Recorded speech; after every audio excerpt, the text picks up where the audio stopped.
New Year's Eve 2016, Coney Island. Revelers gathered in Coney Island for a sideshow spectacle, free rides, live music, and more. And for this particular year, I was the production director, and everything went pretty great throughout the day. But of course, the big moment is midnight.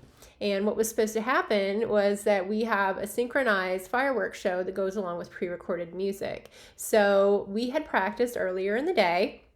We had the audio engineer who plays the pre-recorded music through the board, to the speakers. And then there's the head pyro guy who is, at the time they go off, he's going to be out on the beach. So when he starts what's called the time code, that's what synchronizes the fireworks themselves to the music. So once that time code starts, they're gone. Like the fireworks are happening, the display is on, we're, in full force.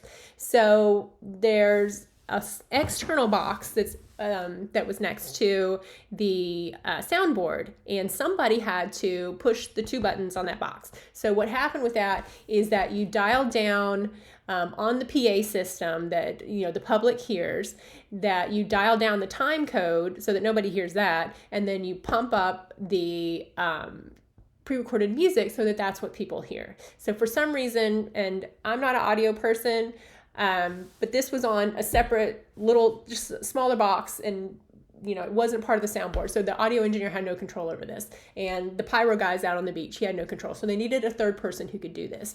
So we had a guy that was working for us, a younger guy at the time, and he had been an intern, and he had just got hired recently by the production company as an event manager. So he was kind of shadowing me. He was like my number two for the day.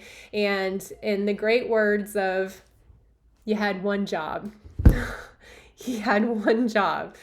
And all he had to do was to push those two, and it's two buttons, but push them in the correct order, and then everything is great. And we practiced and practiced, and he was like, yeah, I got this.